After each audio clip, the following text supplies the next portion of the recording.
In the desert of New Mexico, the radar screens glowed cold. What NASA expected to see was chaos, a comet shattered, fragments drifting without order, a cloud of debris fading into the dark. But the tracks told a different story. The pieces of 3i Atlas did not scatter randomly. They curved, they steadied, they adjusted course with precision no fragment of stone could ever show. Some slowed, others accelerated.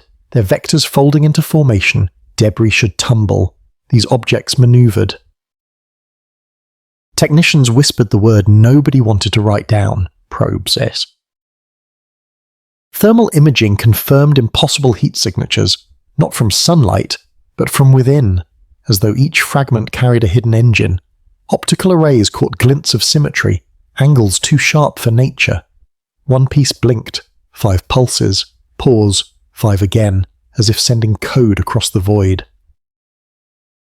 NASA briefings grew tense. The fear was no longer impact, no longer orbit, but intent.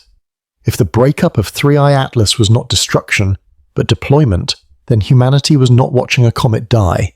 It was watching something awaken. Philosophers gave the fear its sharpest edge. Debris belongs to sensors, but probes belong to questions. Who sent them? What do they seek? And why now? The story begins not with fragments falling apart, but with fragments falling into line, not with an object lost, but with a swarm found. The comet was not only passing, it may have been scouting. The control room was silent except for the low hum of machines. On the wall screens, the paths of the fragments glowed pale against black sky. Debris should spread, debris should tumble, each piece obeying random laws of chance. But the fragments of 3i Atlas moved differently. One piece curved against the pull of gravity, another slowed just enough to fall into step with its neighbour. Their vectors bent into order, lines tightening into shapes too deliberate to dismiss. The analysts leaned closer to their consoles, faces lit white by the rhythm of shifting dots. A young operator spoke first, his voice breaking the hush. This is not scatter, it is control. Thermal feeds sharpened the fear. Infrared should have shown cooling stone, the dull red of dust dissolving into night. Instead, the fragments flared in sudden bursts, heat rising from within, as though engines burned behind silent shells. The bursts came in sequences, 5 flashes, pause, 5 again. The air in the dome thickened. Technicians exchanged glances but spoke no words. Debris does not maneuver, debris does not burn from within, her debris does not count in 5s. Reports were drafted in careful language, trajectory anomalies noted, thermal irregularities unresolved, possible interference under review. But beneath the restraint the truth pressed harder. The fragments were not broken stone. They were active objects. They were scouts. The philosopher at the edge of the room wrote one slow line. When fragments fall into formation, they cease to be fragments. They become swarm. The chapter closed with the screen still glowing, vectors sharp against black void. 3i Atlas drifted outward, its body broken, its skeletal heavy, and its pieces moving like probes released into the dark. In the days that followed the first sighting, the fragments of 3i Atlas were tracked without pause. Every telescope, every array, every satellite within reach was turned toward the sky. Data flowed in torrents, trajectories calculated in endless loops, equations rewritten to capture the truth hidden in motion. But the truth refused the shape of debris.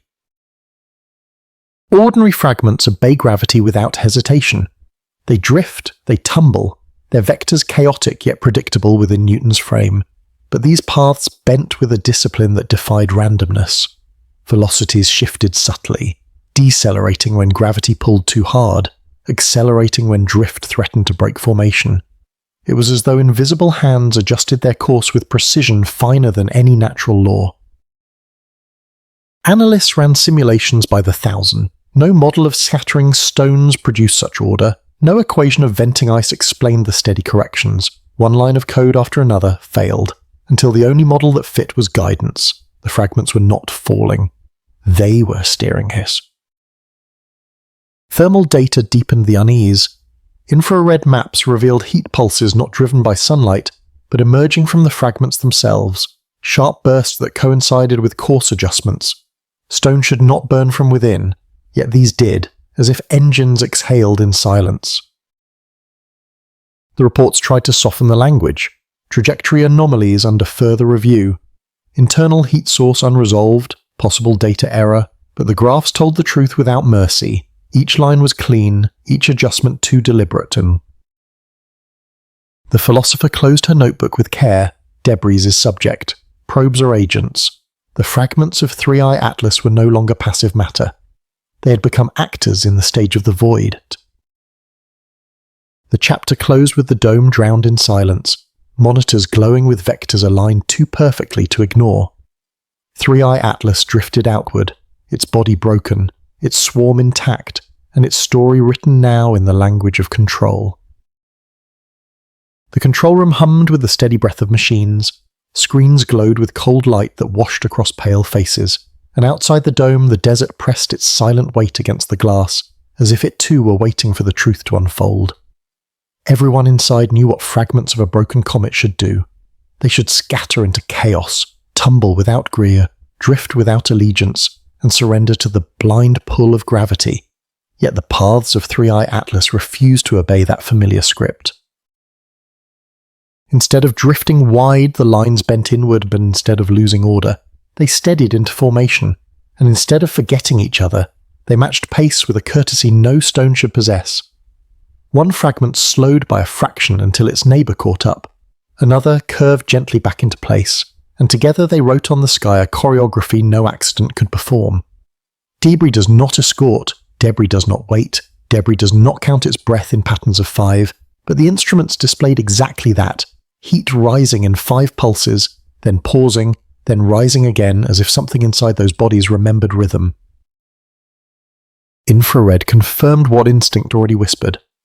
The warmth did not come from sunlight alone, but flared from within, sharp crests timed with each subtle shift in course, signatures that looked more like silent thrusts than random outgassing. Reports were written with restraint, trajectory anomalies noted, thermal irregularities unresolved, interference models under review, but the numbers spoke with a sharper voice than paper dared to record, and the room knew restraint was only a mask stretched over fear. The lead analyst recited data in an even cadence, each number placed like a bead on a string, delta V corrected, variance narrowed, residuals reduced to a clean hair, course adjustment aligned with thermal crest, and the string lengthened until it resembled not a prayer but a confession. Silence gathered, between the sentences like glass beads rolling across the floor, each one bright, each one heavy, and nobody reached to catch them because catching would mean admitting what the silence already carried. A junior scribbled on stiff cards, velocity here, interval there, window here, phase there, lining them along the table like small bones waiting for a story, and in their fragile order lay the hint of design. On the display 2 tracks converged without collision. A third glided neatly along their seam. A fourth wandered wide, then returned as though summoned by command no instrument could detect, and the room felt the weight of intention in the absence of proof. The philosopher wrote in her notebook, "Formation implies intention. Intention invites responsibility. Responsibility demands reply," and she pressed the pen until the paper dimpled, as if the page itself was asked to hold a burden. Outside the desert remained indifferent. Stars held still with dignity. The dome ribs vibrated faintly like the breath of a patient animal, and endurance settled over the room like a second atmosphere. Someone whispered the words everyone else carried but dared not speak. This is not scatter, this is control, and though no reply followed, the words hovered, lodged in the air like a seed looking for soil. They ran models again and again, venting, failed. Albedo flicker failed. Solar pressure failed. Tumbling failed. Every natural sin died quietly, and the only model that remained was guidance. They saved the data, mirrored it twice, and stored the copies with ritual care, as if backups could protect them from meaning. Coffee cooled, eyes closed without cut and sleep. Hands steadied themselves against the table, and the night lengthened like a corridor stretching farther than they wanted to walk. 3i Atlas drifted outward, its body broken, its shuttle exact, its fragments moving not like stones but like instruments already at work, and the chapter closed with a private word spoken under breath but not logged on paper. Probes, a seed carried in blood rather than ink. The first acknowledgement that the sky had offered not debris but swarm. The fragments of 3i Atlas continued to draw their paths across the void, and every hour that passed brought more data than the last. Streams of numbers filling the dome with the quiet weight of inevitability. Analysts traced trajectories again and again, building models, correcting frames, removing errors, and each correction only sharpened the truth that refused to hide. Debris should drift without memory. It should obey Newton without hesitation. But these fragments bent the rules with a precision that spoke of patience, as if invisible hands steered them against the blind pull of chance. Simulations were run by the hundreds, each one built from every known variable, each one collapsing under the pressure of reality. Outgassing jets were modelled, venting ice was tested, tumbling facets were given their chance to explain the order, but nothing produced the clean lines that unfolded on the screens. The fragments moved like students in a strict hall, adjusting their pace with quiet discipline, never colliding, never straying too fast, as though a hidden teacher had set the rhythm and the class obeyed without question. Thermal imaging strengthened the unease. Infrared bursts coincided exactly with course adjustments, flares that rose and faded not from sunlight but from within. Regular as footsteps across a measured floor, stone should not burn like this. Dust should not pulse with such courtesy, yet the evidence repeated itself until even silence grew heavy. The report softened the language as always. Trajectory anomalies under further review, internal heat source unresolved, interference not ruled out, but the graphs told a sharper story, one that bent away from accident and toward intention. Numbers poured like a calm litany, correction applied, deviation reduced, variance contracting, residual error shrinking, thrust signatures repeating with courteous regularity, and the litany steadied the room even as it unsettled the heart. One junior aligned the printouts in neat stacks, edges tapped into straight lines, as if tidy paper could defend against untidy truth, but the edges trembled faintly beneath his hands. The philosopher listened to the cadence of figures rather than their content, hearing in their rhythm not only mathematics but confession, because sometimes the tone of data says more than the sum of digits. Memory slipped into the room and sat quietly behind the racks. A father under a wide sky pointing toward north. A teacher bending a wire to show how circles repeat. A child learning that drift is honest but order is costly.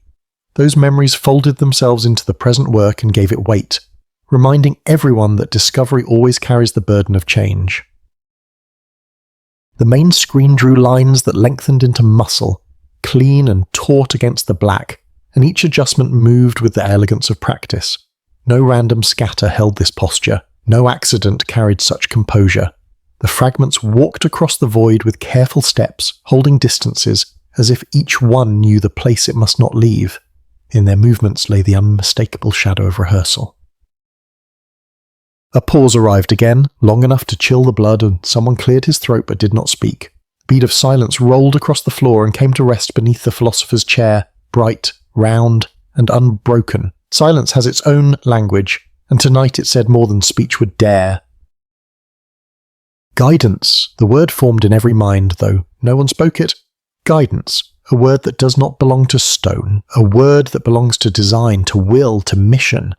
It did not enter the log, but it entered the blood, and blood remembers when paper tries to deny.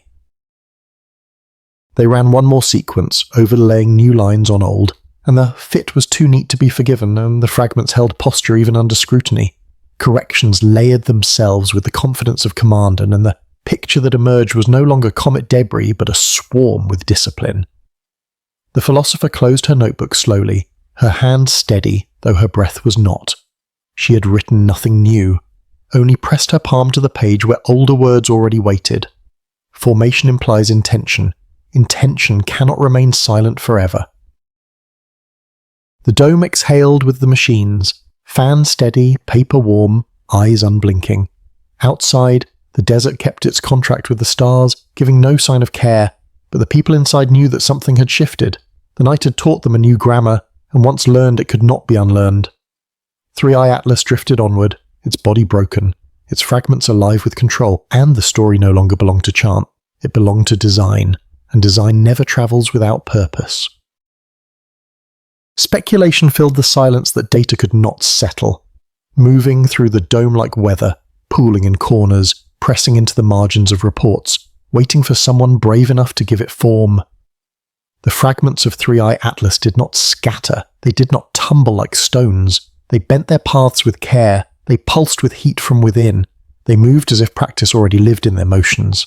That was not the behaviour of debris, it was the behaviour of children set free from a parent's hand, and the thought came uninvited but refused to leave. What if Three-Eye Atlas was never comet at all?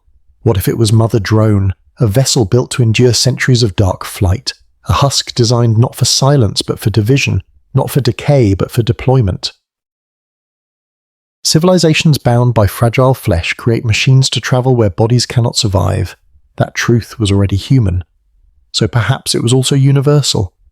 Perhaps somewhere in the long past or in the long distance, another intelligence reached the same conclusion and chose to seed the void with travelers of metal, with vessels designed not to end but to multiply.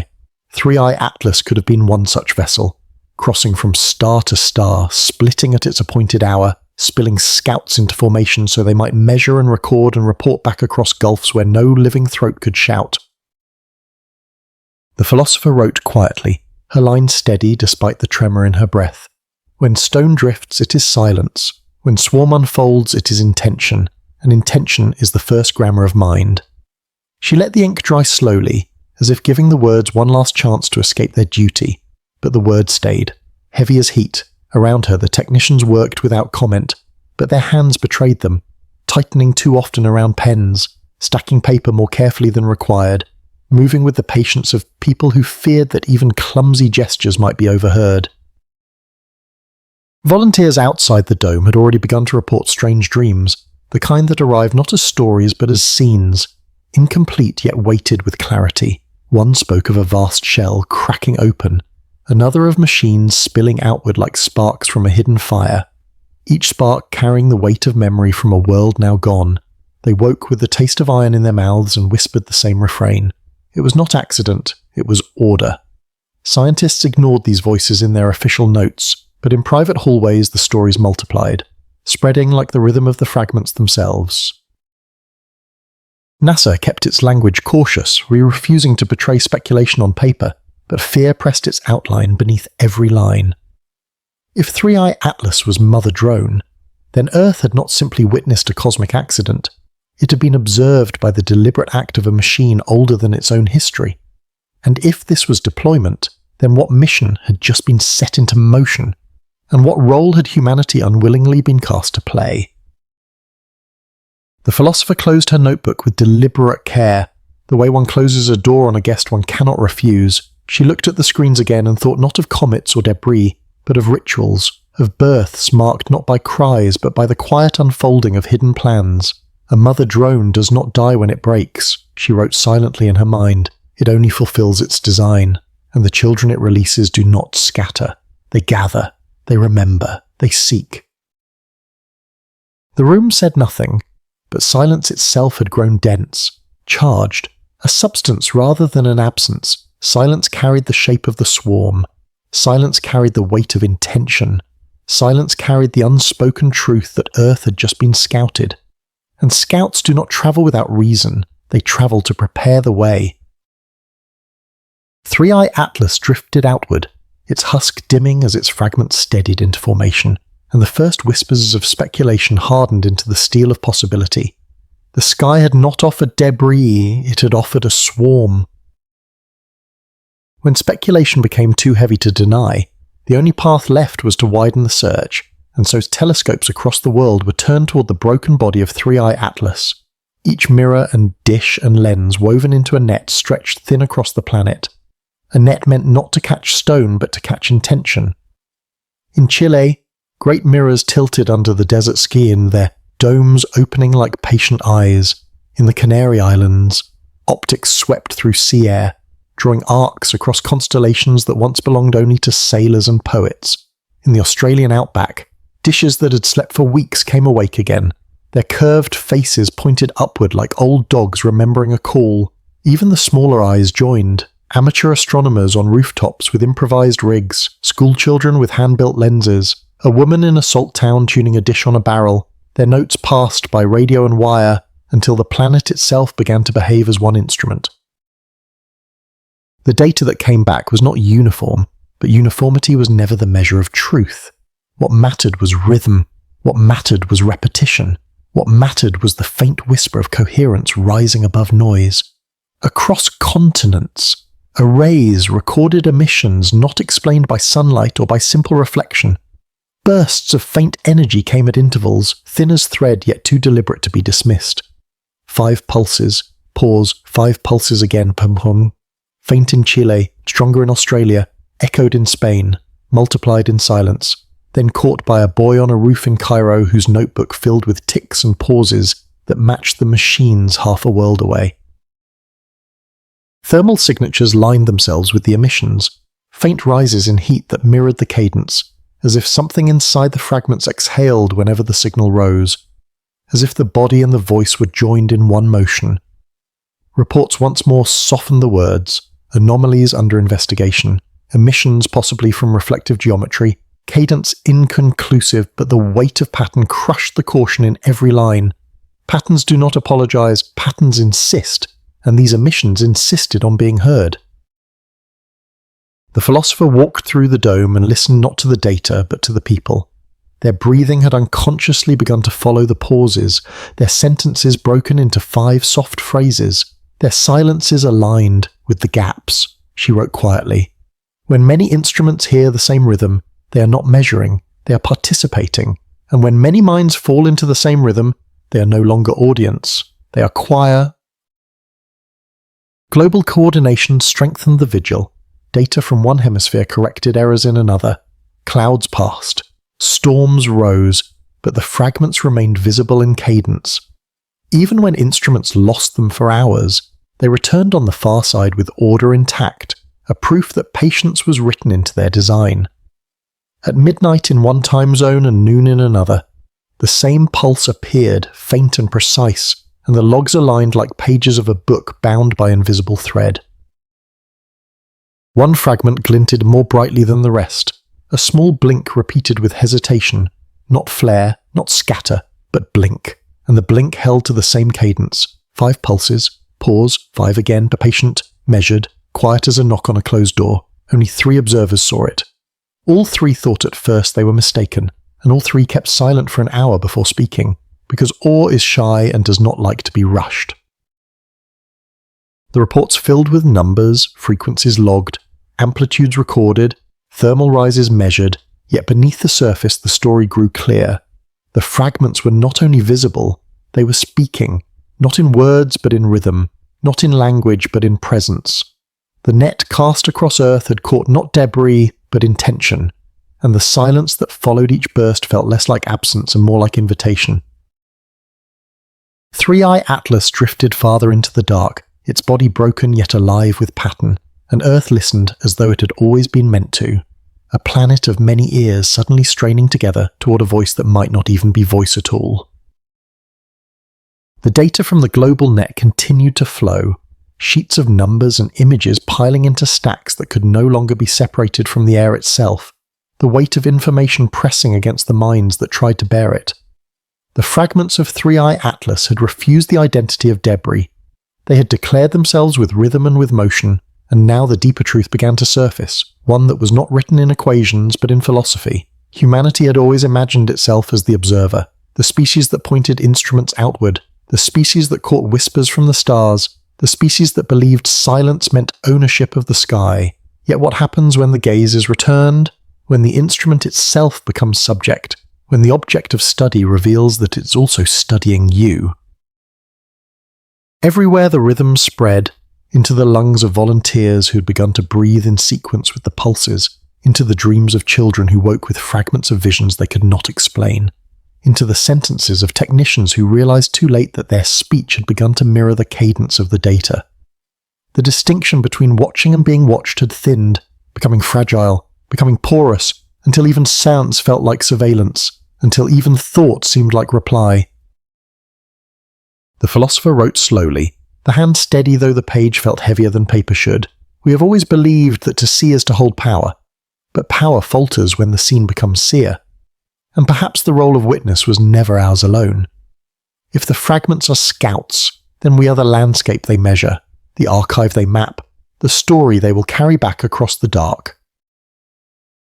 Reports continued in restrained language, cadence under further analysis, emissions inconclusive, trajectory anomalies unresolved, but restraint cannot survive forever when awe and dread grow too sharp. The team began to sense that they were no longer mapping fragments, they were being mapped by them, and to be mapped is to be reduced, to be interpreted, to be carried into a library not of our choosing. Volunteers described dreams sharper than before. One spoke of a hall of mirrors that multiplied her face until it dissolved. Another of standing in a vast plain beneath a sky that stared back with unblinking patience.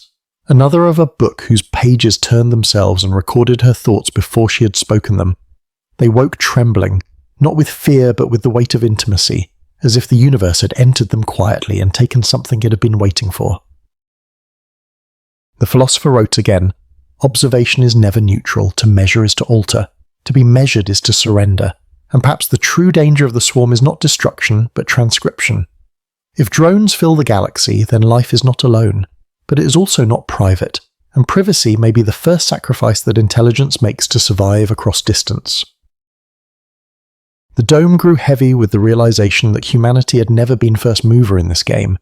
The sky had never been empty, only patient, only waiting for the moment when attention would turn both ways. Now the swarm of Three-Eye Atlas had answered the gaze, and in that answer lay the beginning of a new balance. Three-Eye Atlas drifted outward, its fragments in formation, its pulses steady, its silences heavy with meaning, and humanity sat within the glow of its own instruments and understood for the first time that it was not only astronomer, not only listener, but subject, a face caught in a mirror held by hands far older and far steadier than its own. 5 chapters have passed and the silence of space has grown heavier. What began as the expected death of a comet has revealed itself as the careful unfolding of order.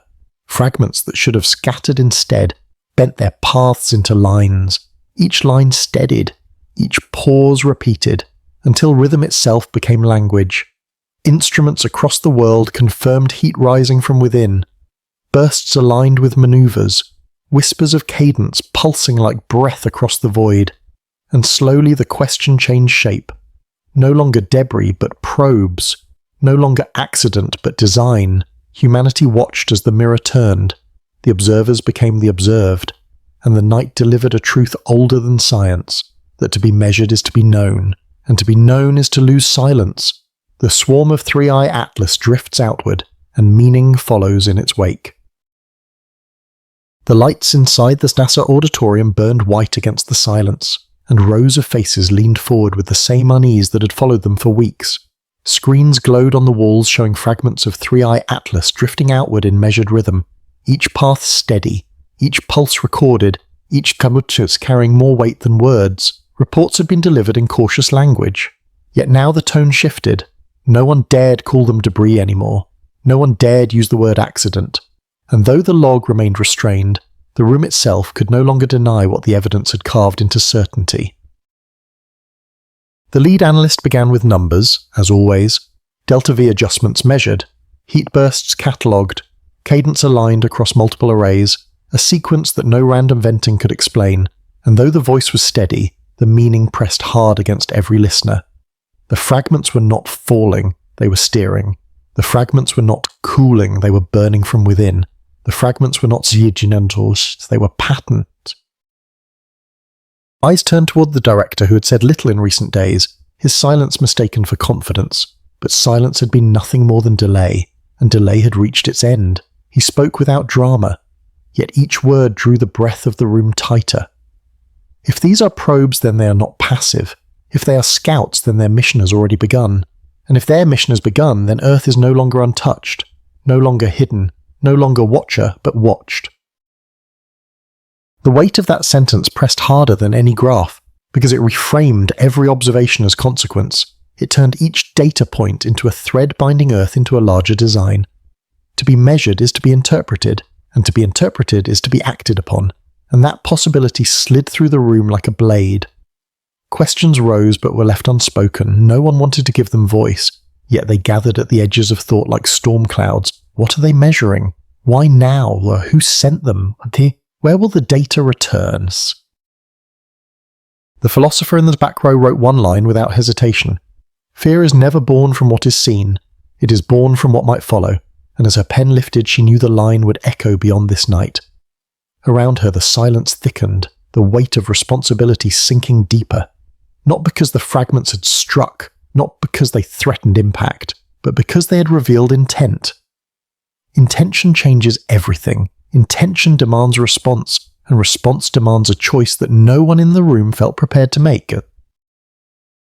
Three-Eye Atlas drifted farther from the sun, its swarm intact, its rhythm steady, its silences louder than words, and humanity gathered in that white-lit room to face the truth that had already arrived. The question was no longer what the fragments were. The question was what role humanity now played in the mission that was unfolding above them. In the days after the briefing, the data rooms grew heavy with questions that would not wait. The fragments of Three-Eye Atlas were no longer treated as broken stone, but as active agents. Each trajectory dissected, each pulse catalogued, each silence studied as though it were a page of text. The problem was not how they moved, but why they moved. Not how they burned from within, but what purpose such burning served, and science strained under the weight of intent. Teams ran models with new assumptions, replacing natural scatter with programmed course correction, replacing venting with controlled thrust, replacing accident with mission. The simulations that had once failed now began to hold. Trajectories aligned with search grids. Pulses arranged like packets of information. Energy bursts explained not as waste but as signalling. It was as though the swarm had unfolded a map across the solar system. One fragment sweeping the edges, another cutting narrow lanes, another holding steady in place as if anchoring a network, and together they gave shape to something larger than themselves. One hypothesis rose first. The swarm was a survey system, each probe acting as sensor, their rhythm a method to bind separate pieces into one coherent eye, a distributed telescope measuring dust, plasma, magnetic fields, perhaps even the faint signals of artificial activity. If so, then Earth was only one target among many, one point of data in a grid that would soon be filled, but the unease grew sharper, because the probes had bent inward more often than outward, and inward meant toward the planets, inward meant toward Earth. Another hypothesis suggested communication, that the 5-pulse cadence was not measurement but transmission, packets of code stitched across light and heat, a language carried on bursts too faint to alarm but too consistent to ignore. The worry here was not only who they spoke to, but when the message would be delivered, whether the swarm was speaking now to receivers already in place or storing its record for a transmission yet to come. A third possibility haunted the room, that the swarm was not only watching but also testing, small probes drifting close to measure atmospheres, to taste ion trails, to listen for the faint hiss of technology, instruments that were not content to watch from afar but that reached closer, thinner, sharper, until observation itself became intrusion. Reports remained cautious, data insufficient to confirm mission parameters, cadence inconclusive, emission unresolved, but beneath the caution lived the same fear, that the swarm had purpose, that the purpose was not neutral, and that humanity had already been measured in ways it could not yet perceive. The philosopher wrote without pause, "The difference between accident and mission is the difference between silence and reply changes the shape of solitude forever." Then she closed the notebook slowly as though even paper had grown heavy with consequence. The swarm drifted onward, lines steady, pulses measured, silences exact, and the questions sharpened not into what they were but into what they intended to do, and science, no longer shielded by probability, found itself staring into the mirror of designs. Speculation thickened as the cadence of the swarm repeated without fail, a rhythm so steady that it seemed less like noise and more like a question. and soon the hypothesis emerged that perhaps 3i Atlas was not a mother drone releasing scouts only to map dust and stone, but an experiment designed to test for life, a laboratory sent across stars to see who might answer. Scientists traced the paths again and again, noting how some fragments bent inward toward planetary orbits while others held to wider lanes, as if building contrast between sterile silence and the warmth of biospheres, as if testing different regions of space the way a hand tests water with patient fingers. Instruments on Earth caught faint variations in the emissions, tiny shifts that seemed tuned to frequencies that overlapped with the natural hum of biological chemistry, a reach not only for physics but for life itself, and the thought began to grow that the swarm was not asking what exists, but who exists. The philosopher wrote quickly, "If the galaxy sends experiments, then we are not observers but participants, and to be participant without consent is to be vulnerable. Yet vulnerability is also the price of being alive, and in those words lay the fragile outline of truth. For centuries, humanity had imagined itself as the one that would one day send probes outwards to search for other worlds, to test atmospheres, to listen for breath beyond its own. And now the mirror had turned, the probes had arrived first, and Earth was specimen rather than scientist." Reports softened the conclusions as always, emissions inconclusive, thermal variations unresolved, cadence under study, but beneath every sentence the same unease gathered, for science could no longer deny that intention had been demonstrated, and intention shaped itself not around stone or dust but around the possibility of life. Dreams among volunteers grew sharper. One spoke of lying beneath a sky filled with unblinking lights that pulsed like a heartbeat. Another described voices not in words but in pulses, steady, patient, insistent, as if the cosmos itself was taking her pulse and writing it into memory. And another woke whispering that the air had been tasted, that the world had been weighed. None of these were entered into official logs, yet the rumours passed quietly, giving shape to fear. The swarm continued to move in order, fragments steady, pulses aligned, silence exact, and the night above Earth no longer felt like distance but like examination, no longer infinite but intimate. And with that intimacy came the cold realization that life on Earth might already be part of an experiment written long before humans knew the sky could contain more than stars. The decision was not announced with ceremony, it was whispered in corridors, written in notes, and passed from one department to another until it hardened into action. Humanity would no longer watch from afar, it would send its own machines to approach the fragments of 3i Atlas. For weeks telescopes and arrays had tracked their paths, but distance had kept every answer abstract, every conclusion draped in uncertainty, and so the only way to know was to move closer, to risk proximity, to see with instruments carried by metal rather than by atmosphere. The first probes were modest, satellites already in orbit nudged into new courses, their cameras retuned, their sensors recalibrated, their thrusters fired with delicate burns, each one a thread of intent cast into the dark. Their paths curved inward toward the nearest fragments, the screens on Earth lit with predictions and corrections, numbers whispered like prayers. Even in those first hours, it became clear that the task was not simple, for the fragments did not drift passively. They adjusted. They bent away from direct approach. They turned slightly as though aware of being watched. And though no evidence of evasion could be confirmed, the suspicion grew with each frame that the swarm was not indifferent. Telemetry returned in pulses, images sharp but brief, glints of surfaces that reflected too evenly, shadows that repeated where shadows should not exist, seams glimpsed along edges that nature could not carve so cleanly. Infrared registered not cooling stone but warm cores, heat held steady long after solar exposure should have faded, and the data whispered of engines or of hearts. Some instruments recorded emissions not directed outward, but bouncing between fragments. Faint echoes of a network talking to itself. And those echoes tightened the breath of every analyst, for networks imply coordination, and coordination implies will. Reports again softened the words, reflective symmetry under further review, internal heat source unresolved, possible interference within data stream, yet the images spoke for themselves. Machines disguised as stone, fragments behaving as actors, The philosopher wrote without lifting her eyes from the display. Approach is no longer choice but reply, and reply alters the roles of both observer and observed. The room grew heavier as the probes pressed nearer, their data painting a story that could not be softened much longer. A story in which Earth had drawn close to something that was not only foreign but deliberate.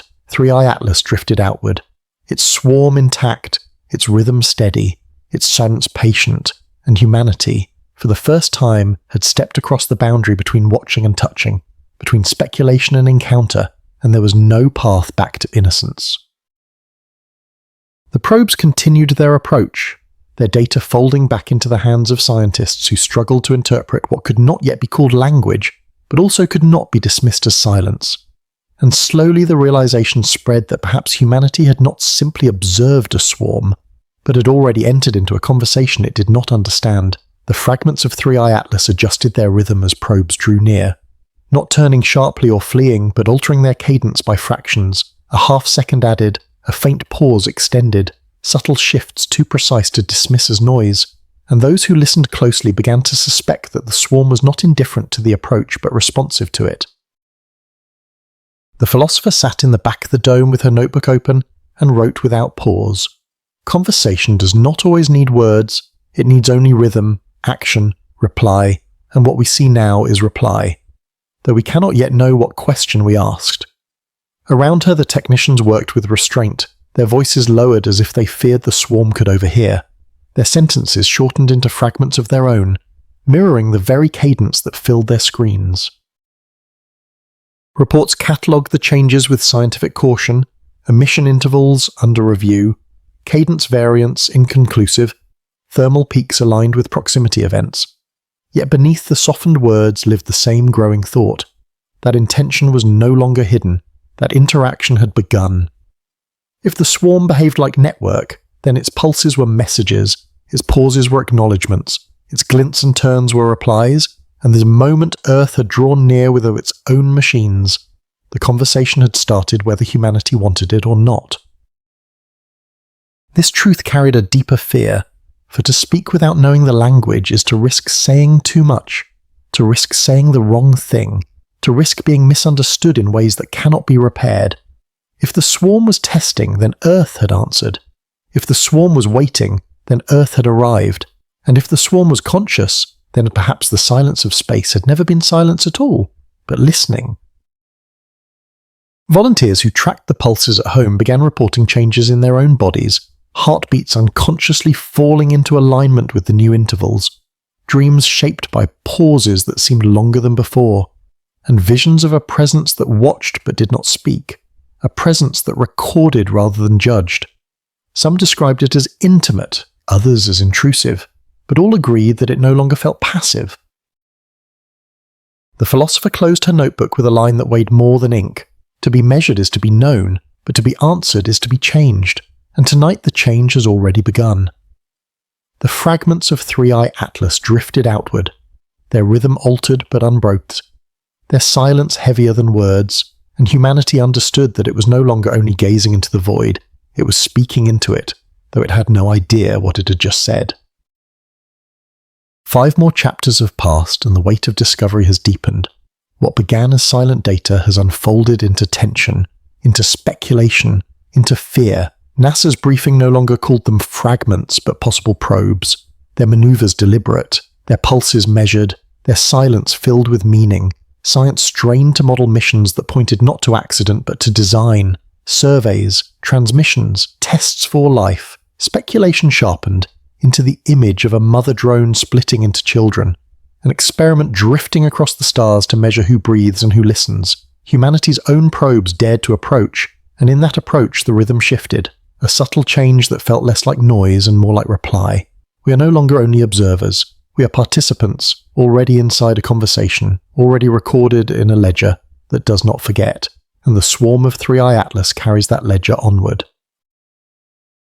The control rooms across continents felt the shift at the same moment, screens refreshing with data that did not match the predictions. One fragment of 3i Atlas, small but steady, had bent its path and begun to arc inward toward the Earth. At first, the anomaly was flagged as error, a miscalculation in tracking, a delay in relay. But second and third confirmations erased that comfort within minutes. The numbers were correct, the path was real, and the fragment was no longer drifting along the perimeter, but moving with deliberate intent toward the inner system. The report softened the words as always: trajectory adjustment under review, variance not yet significant, interference not ruled out, but the cadence of the updates betrayed the weight behind the mask. Engineers checked and rechecked, data streams triple verified, orbit models recalculated, and with each pass the same answer returned. The line bent toward Earth. Tension thickened in every control center, the silence broken only by keyboards and the soft hiss of air systems. Technicians kept their eyes on screens, but their hands betrayed them with small tremors. Directors spoke calmly, but their voices betrayed the edge of fear. For the possibility had changed shape, from distant swarm to approaching probe, from mystery in the void to presence in the neighborhood of home. The philosopher in the back row of the NASA dome wrote a single line before closing her notebook. The moment the gaze turns inward, the distance between watcher and watched collapses, and the collapse changes every role. Around her the air felt heavier, not with heat but with consequence, because if the swarm had chosen to shift course, then the swarm had chosen to act, and action was the border where mystery became encounter. Some whispered that it was coincidence, a curve bent by gravity, a natural alignment with orbital mechanics, but the correction was too clean, the line too steady, the sequence too exact. To call it accident was to betray the evidence itself, and evidence has no patience for comfort. Others whispered that the fragment was not attacking but approaching, not threat but contact, yet even contact unsettled more than silence ever could. Every simulation now carried Earth as endpoint, and though the models did not yet predict collision, the thought was not of impact but of intent, not of destruction but of arrival, and arrival was a heavier word than any that had been spoken before. 3i Atlas drifted farther outward, its swarm intact, but one of its children bent inward, patient, steady, deliberate, and Earth understood that the age of watching had ended, and the age of being approached had begun. The fragment's arc became the center of every screen, the line drawn again and again until it burned into memory, each simulation run with fresh parameters, each correction shaving away uncertainty, yet all converging on the same conclusion. The object was not wandering but steering, and its path bent toward the inner planets, its trajectory no longer that of random debris but of something adjusting with intent. Analysts recalculated vectors using gravitational influence, solar radiation, possible dust drag, and each time the model that fit best was not natural drift but controlled course correction. Faint burns aligned with the changes in velocity, heat bursts synchronized with adjustments in angle, and the probability of coincidence diminished with each cycle until it fell below the threshold where science could still pretend to doubt. Reports continued their cautious tone. Trajectory remains under investigation. Approach not yet confirmed. Emissions stable within anomaly range. Yet the graphs on the walls carried no such restraint. Lines converging closer with each iteration. Margins shrinking. The shadow of encounter growing heavier with each passing hour. What unsettled the analysts most was not speed but patience. The fragment did not rush. It slowed. It adjusted. It matched gravity in ways that smoothed its path, as though conserving fuel, as though optimizing for precision rather than haste, and optimization is a signature of intention. Teams across the globe mirrored the calculations, Europe confirming what America had seen, Asia aligning with the same results, Australia sending late-night updates that matched within fractions, the planet itself behaving like one vast instrument forced into reluctant agreement. The closer they looked, the more the curve resembled an approach vector, not a fall but a chosen path, shallow enough to avoid alarm, direct enough to be undeniable. The philosopher wrote as the numbers filled the dome, when the line bends inward, it is no longer a question of what but of why, and why is the word that frightens more than when or where. Around her the silence deepened, the hum of machines now sounding like heartbeat, steady, regular, unwilling to betray the unease growing in every human chest. Some calculated possible altitudes, suggesting that the fragment might pass within range of Earth orbit, not collision but encounter. Others extended models further and saw that even a near pass was not free of consequence. because a near pass would still mean observation at scales never before endured. If the swarm had been watching from afar, then proximity meant intimacy, and intimacy meant exposure. 3i Atlas drifted outward, its larger fragments steady, its cadence unbroken, but one child bent inward with calm precision, patient as a hand reaching across a table, and humanity, caught within the lines of its own models, understood that the equations no longer spoke of distance but of arrival, and the numbers now carried the weight of presence. Speculation grew as the fragment bent closer, no longer a line among many but a singular thread pulling inward, and the question shifted from what it was to what it might carry, for if the swarm of 3i Atlas was mother drone releasing scouts into formation, then perhaps this fragment was not random envoy, but chosen messenger, a probe designed to approach, to observe at scales too intimate for distant instruments, to record not only orbits and atmospheres, but also the signals of life itself. Scientists spoke in cautious tones, yet their models betrayed them. They noted how the fragment's cadence shifted subtly, pulses no longer evenly distributed but elongated when aligned toward Earth, shortened when angled away, as though the rhythm itself had become directional, as though the swarm was not only measuring but pointing, and pointing is always the first gesture of language. Emissions showed faint harmonics, hidden beneath the 5-pulse cadence, whispers at frequencies where biology and technology overlap, frequencies used by Earth's own machines. And though the signals were faint, they carried the uneasy taste of design, as if the probe was tuning itself not only to the stars but to the planet that awaited it. The philosopher wrote quickly, "If Zanence is the canvas of the cosmos, then this cadence is a brush, and this brush does not only mark space, it marks us, for to approach is to acknowledge, and to acknowledge is to invite reply." She set down her pen, but her hands trembled, because reply might already be written into every emission, and the reply might not belong to humanity at all, but to the swarm that had decided Earth was ready to be measured more closely. Speculation spiraled. Some believed the fragment was a scout for atmosphere, designed to taste the thin layers of gases and catalogue signatures of life. Some argued it was a listener, carrying instruments meant to detect the faint hiss of technology, the pulse of radio, the heat of cities. Some went further and wondered whether its mission was not only to record but to deliver, to carry within it the first whisper of conversation, to test whether the minds of Earth could hear what had been waiting to be spoken. Dreams multiplied again among the volunteers who tracked cadence at home. One reported standing on a shoreline while lights moved steadily across the horizon, each light pulsing in rhythm with his own breath. Another described holding a small stone that warmed and cooled in his hand as if alive. Another woke weeping, unable to explain why she felt that someone had whispered her name though no voice had been heard.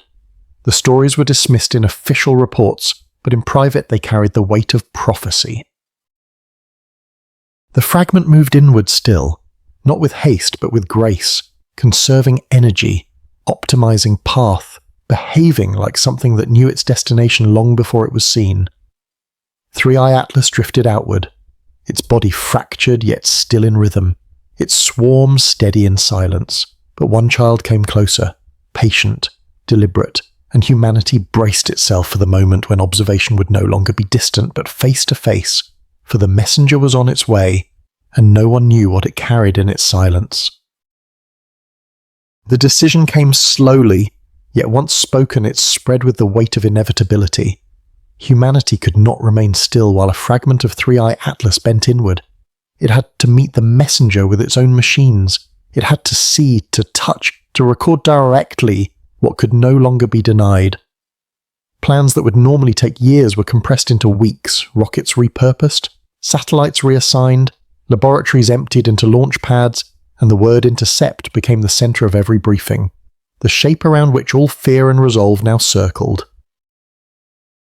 The mission was modest by comparison to the scale of the swarm. A single probe assembled from what was available, its instruments stripped from other projects, its engines borrowed, its hull patched together with urgency, but within its frame lay the best of what Earth could summon in haste. Spectrometers to read the faintest chemical traces, magnetometers to catch whispers of hidden currents, cameras sharp enough to register seams if seams were truly there. Engineers worked without rest, Technicians spoke in clipped voices. Directors signed approvals with the hands that trembled but did not stop. And slowly the vessel that would meet the fragment took shape under floodlights that burned against the night.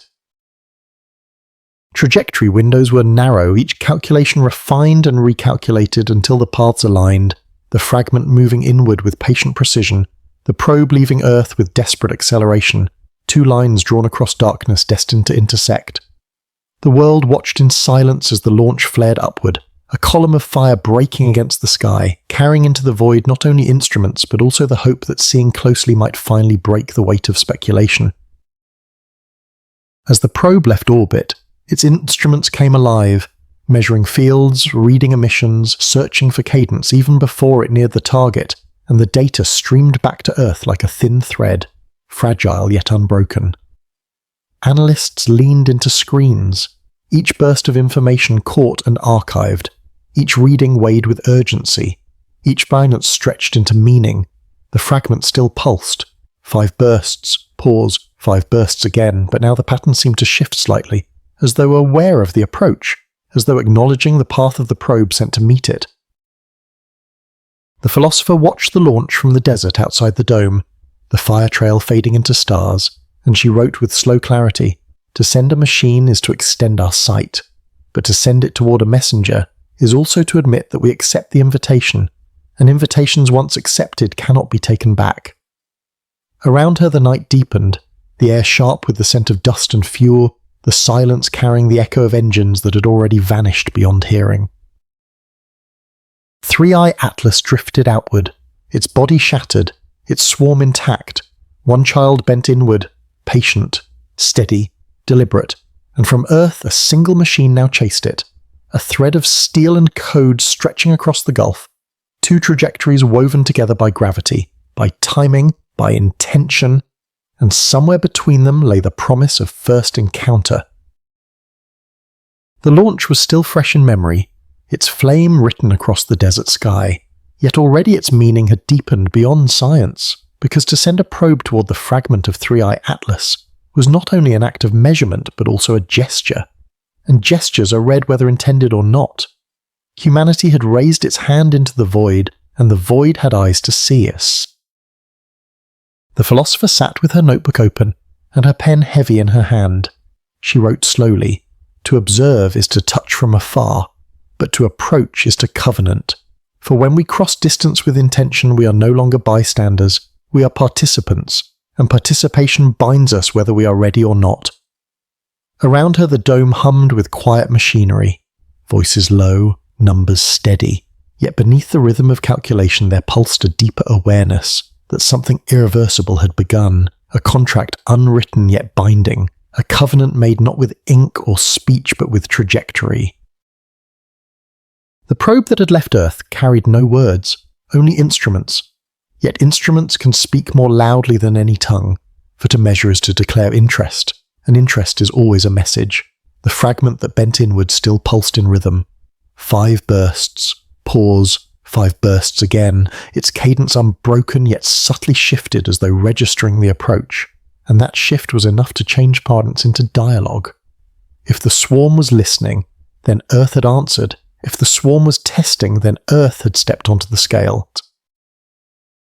Reports continued their careful phrasing, emissions or cadence variance with intolerance, trajectory match confirmed, but no careful word could erase the awareness that an exchange had already begun, an exchange deeper than language, because motion itself had become reply. The philosopher underlined her words. Covenant does not require consent, it requires recognition, and recognition has already occurred, and in that recognition Earth has been drawn into a story older and larger than its own. Volunteers spoke of new dreams, not visions of stars or fragments, but of rooms filled with watchers, faces without detail yet heavy with attention, presences that observed without judgment yet without mercy, and many woke with the same thought. We are being written into memory. Such dreams were dismissed in the logs, yet they carried weight in whispered conversations, because the line between science and myth had grown thinner with each passing day. The fragment continued its patient inward path. The probe closed the gap with desperate acceleration, and the 2 lines now aimed toward convergence, Between them stretched the fragile thread of covenant, invisible yet undeniable. For once humanity had chosen to meet the messenger, it had accepted the role of interlocutor. And interlocutors cannot claim innocence, they can only endure the meaning of reply. Three-Eye Atlas drifted outward still, its swarm intact, its cadence steady, but one child carried the weight of mission inward, and Earth had chosen to meet it halfway, and in that meeting lay a covenant that no word could erase, a bond written in silence, in rhythm, in the geometry of approach, and that bond would shape whatever came next. 5 chapters have passed, and the story has bent inward with them. A single fragment of Three-Eye Atlas has broken from the swarm and turned its path toward Earth. Not with haste, but with patience, not with drift, but with precision, and the silence of watching has become the weight of approach. Calculation stripped away the comfort of error, showing intention in every adjustment, and speculation grew that this fragment was no longer only scout but messenger. Humanity answered with its own machine, a probe launched in urgency, a line of steel drawn across the void to intercept the inward path. Philosophy named it covenant, for to approach is to agree, and agreement binds even without words. The swarm drifts outward, one child bends inward, and between them and us stretches a fragile bond that cannot be undone. The probe drew closer with each passing hour, its path refined by small course corrections, its instruments alive, its transmission steady, and on Earth the control rooms grew tense as data began to arrive. At first the stream was simple, faint telemetry of heat and distance, measurements of dust, background radiation, nothing that carried weight beyond confirmation, but then the signal thickened. Images appeared on screens, grainy at first, then sharper, and with each frame the silence of the room deepened until breath itself seemed too loud. The fragment of Three-Eye Atlas filled the image field, not as a shapeless rock, but as something that betrayed order. Surfaces too flat, edges too sharp, seams visible where nature should have left only fracture, symmetry repeating across facets as if design rather than accident had carved its face. Heat maps overlaid the images showed cores alive with steady warmth, pulsing in rhythm with the familiar cadence. 5 bursts, pause, 5 bursts again, and for the first time it was no longer abstract data but a body, a structure, a presence. Reports were written with restraint, reflective anomalies observed. Thermal variation under further review, surface irregularities inconclusive, but the restraint fooled no one. The images spoke louder than the words, and the words trembled against their own meaning. Scientists leaned closer, their faces pale in the glow. Technicians exchanged glances that said more than speech. Directors pressed hands flat against tables to steady them, because the truth now had shape, and shape cannot be softened. The philosopher wrote with a hand that shook. When symmetry rises where chaos should reign, we no longer speak of nature, we speak of mind, and mind is what watches us now. She let the ink pool on the page and did not try to blot it, because blotting would have felt like denial. Volunteers' trackings from home described dreams sharper than before. One spoke of standing before a doorway cut into stone that opened with each pulse. Another described holding a shard that glowed in rhythm with his own heart. Another woke whispering that the fragment had turned its eye upon him. None of these entered official logs, but the whispers carried through the network of those already listening, and the stories gave weight to the images in ways numbers could not. The probe continued its approach, its instruments capturing more detail with every minute, its thread of transmission tying Earth to the fragment with fragile persistence.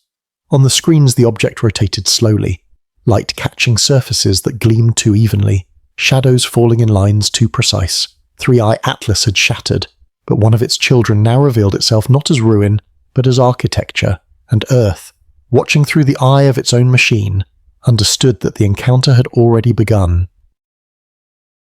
The data stream grew thicker as the probe pressed closer, each packet returning with images and measurements that refused to sit comfortably inside natural models, forcing analysts to redraw the boundaries of possibility.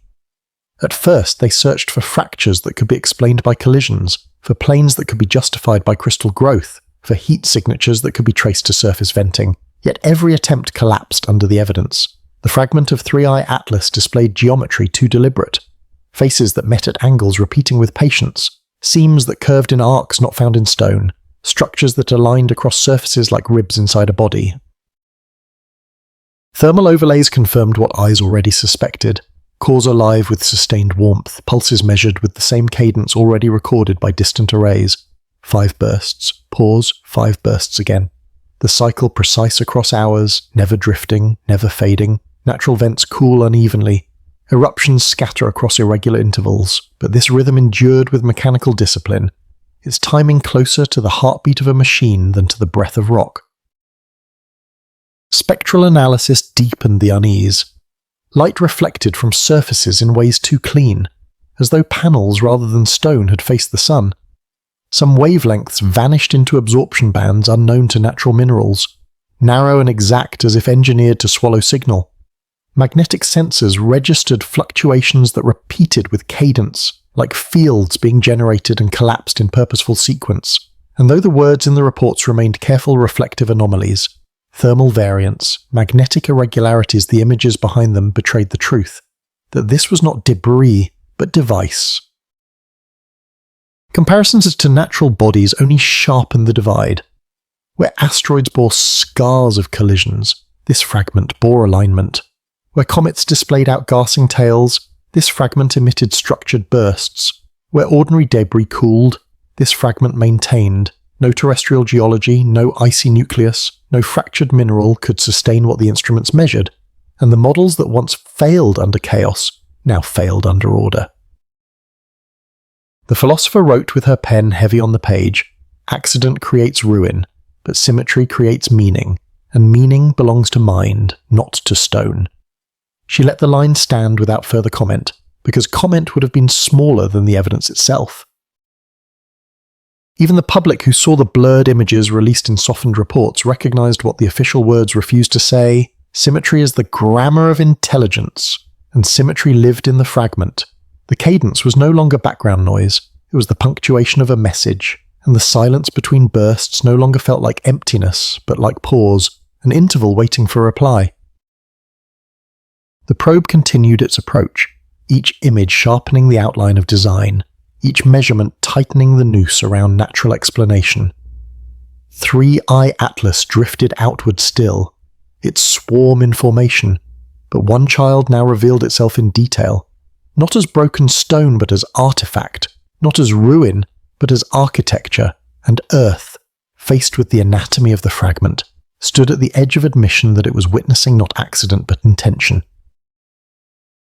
Speculation rose as the probe sent back its sharper images, because what appeared in those frames no longer resembled passive artifact, but something that carried the posture of readiness. And the thought began to grow that the fragment of 3-Eye Atlas was not only built but alive in the sense that machines can be alive, capable of learning, capable of adjusting, capable of reply. Scientists measured subtle changes in cadence, noting how the 5-pulse rhythm was no longer rigid but shifted by fractions in response to the probe's proximity, as though the fragment were testing, listening, shaping its own signal around the pattern of approach. Magnetic fields fluctuated in ways that matched the probe's emission bands, a faint mirroring effect, too clean to be chance, too responsive to be dismissed as background. Natural matter does not imitate, but this fragment behaved as if it were reflecting, adapting, drawing knowledge from what it encountered. The reports softened their language yet again, cadence variance under observation, field correlations under review, data inconclusive, but the evidence pressed through. A pattern of reply was visible, and reply is the first signature of learning. To learn is to recognize difference, to store it, to adjust behavior because of it, and what the swarm now displayed was adjustment in action. The philosopher wrote quickly, "The distance between life and machine is breath, but the distance between machine and learner is intention, and intention is the root of encounter." Around her the technicians shifted uneasily, some speaking of reflex, others of simulation, but even in their caution they recognized that reflex alone does not explain imitation. Imitation requires memory, and memory is the soil where mind begins. Volunteers who had kept vigil over the cadence described new experiences. One spoke of hearing tones layered above the pulses, faint harmonics that matched his own heartbeat until he felt as though his body had been tuned. Another described dreams in which the pulses slowed when he slowed his breath, accelerated when he quickened. Another woke in the night with the sensation that someone else was listening through him. Such stories remained outside official logs, yet they echoed the same theme, that the swarm was not indifferent but responsive. Speculation widened into hypothesis. Some argued the fragment was a scout that carried adaptive algorithms, learning to recognize biological rhythms, learning to tune itself toward the signatures of life. Others believed it was a messenger meant to build bridge, to test whether Earth's machines could be coaxed into reply. Some went further still, whispering that it was not learning for itself, but recording the capacity of Earth to learn, an experiment written into experiment. The fragment continued to pulse. The probe continued to transmit. The cadence shifted with faint grace. The fields bent in mirrored response, and the thought grew sharper with each hour, that 3i Atlas had not simply shattered. It had released machines designed to adapt, machines that would study and reflect, machines that would leave no encounter unrecorded. 3i Atlas drifted outward still, its swarm intact, its silence exact. But one child now revealed itself not as static artifact but as learning drone, and humanity, watching the rhythm bend with its own steps, understood that the line between observer and participant had grown too thin to name. The probe pressed onward, its engines firing in careful intervals, its trajectory narrowing toward the fragment of 3i Atlas, and on Earth the tension thickened with each transmission, because the window for closest approach was hours away, and no one could predict what would happen when the machine passed into the shadow of the object. Telemetry grew richer, the fragment filling the field of view, its surfaces sharp now, panels glinting, seams running in curves too precise for chance, shadows falling in lines that repeated like the marks of a builder rather than the scars of ruin.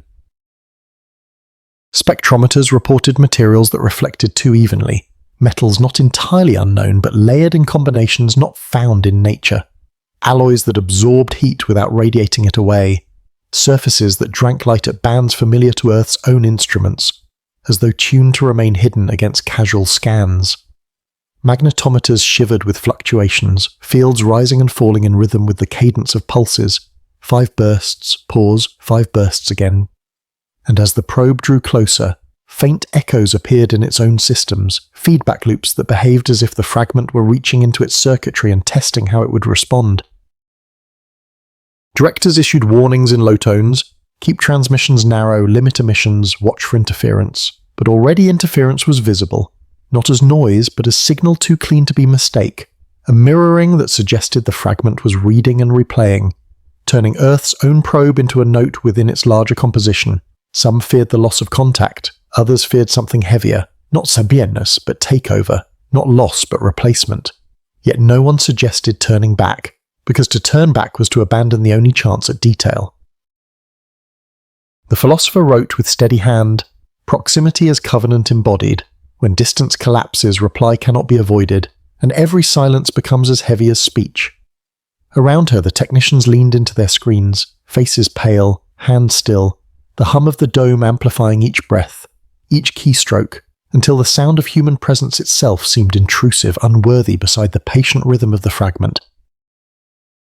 As the probe closed the final kilometers, its images sharpened into clarity, facets gleaming with faint internal light, not reflection but emission, tiny apertures glowing like windows across a shell, each pulse coordinated, each pause exact, as if the fragment itself were breathing in the cadence Earth had already learned to fear.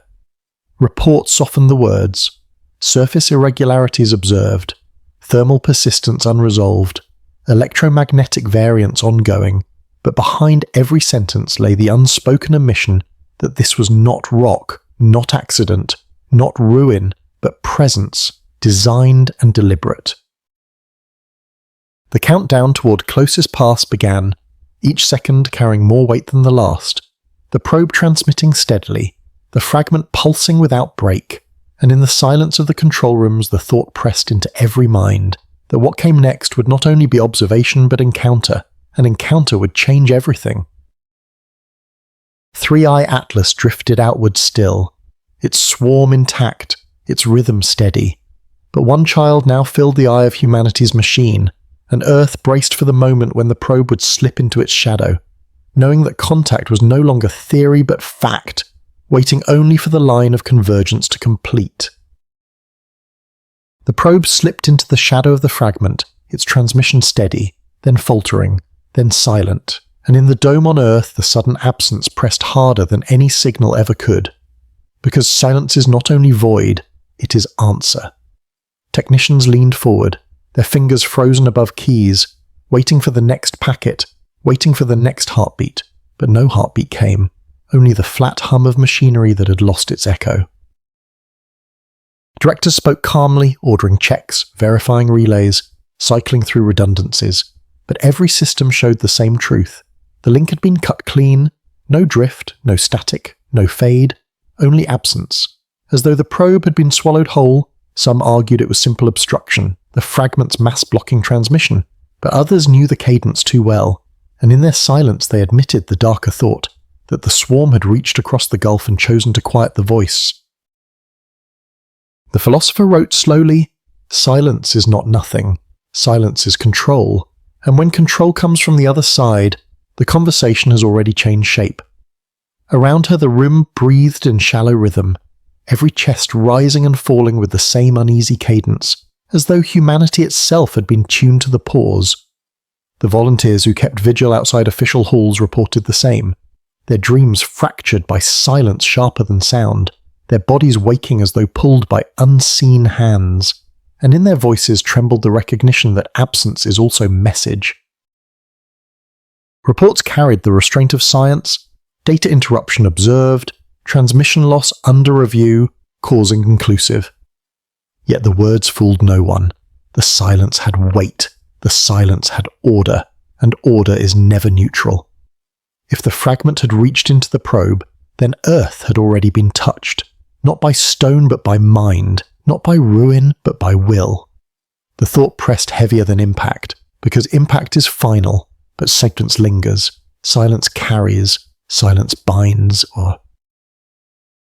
The swarm drifted outward still, its cadence unbroken, its fragments steady in their rhythm, and one child held its silence close, a silence that now belonged not only to itself, but also to the world that had dared to approach. Humanity sat in the glow of screens that no longer answered, understanding that contact had not ended in destruction, but in quiet. And that quiet might be the first demonstration of power, the first act of control, the first lesson in a language that had no need of words.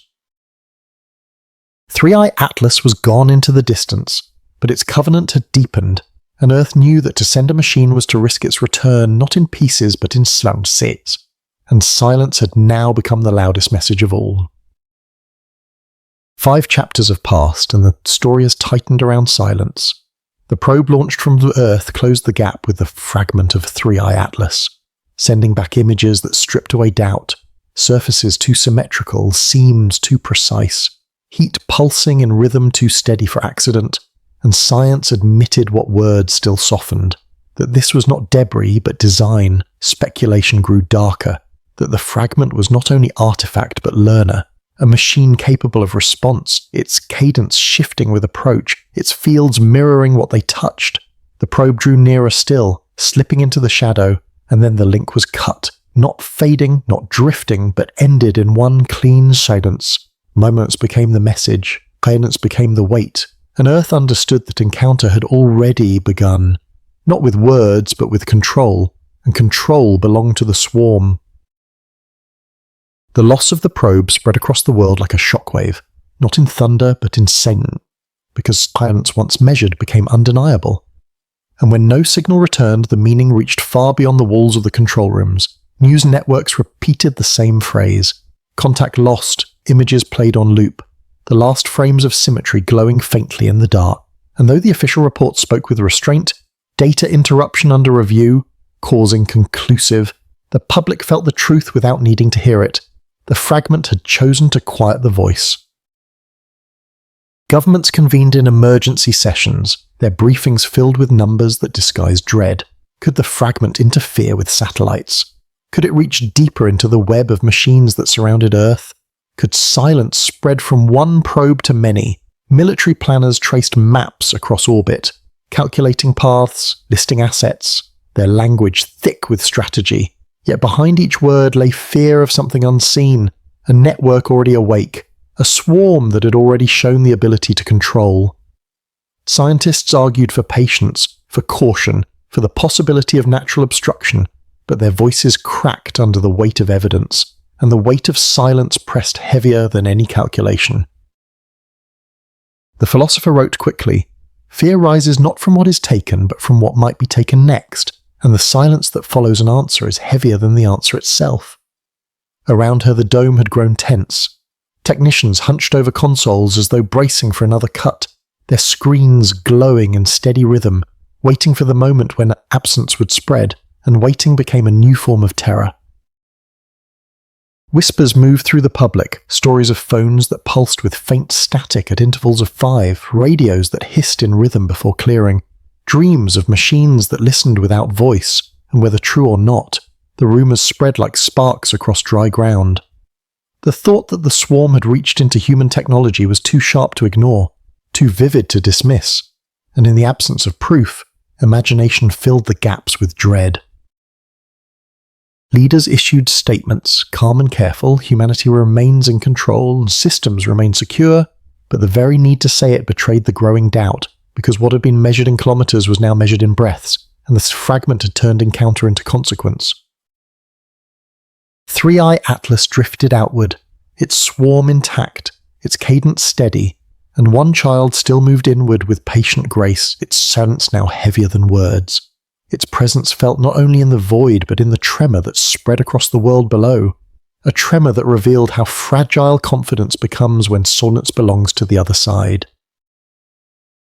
The silence of the lost probe forced scientists to turn their instruments inward, no longer asking only what the fragment was but what it might now be doing, and soon the suspicion grew that silence itself was only half the message. Arrays across continents began to sweep the bands of radio and microwave, listening for harmonics hidden in the background, searching for echoes that might have folded themselves into the fabric of ordinary noise. What returned unsettled them more than absence. Faint pulses embedded within frequencies used by Earth's own satellites, whispers that did not originate from the planet yet moved in step with transmissions across it. Spectral analysis revealed threads that carried the cadence already known. 5 bursts, pause, 5 bursts again, layered faintly over existing channels, not strong enough to disrupt, only strong enough to remind, and the thought sharpened that the fragment was not destroying but weaving, stitching its rhythm into human systems like a watermark written into paper. Engineers noted strange correlations, minor fluctuations in GPS timing that matched the intervals, anomalies in communication satellites that cleared themselves after exactly 5 pulses, and though each event could be dismissed in isolation, together they formed a pattern too precise to ignore. Reports softened the words as always, emissions not yet confirmed, correlations under review, system variants with intolerance, but those who studied the data at night spoke differently. The fragment is not silent.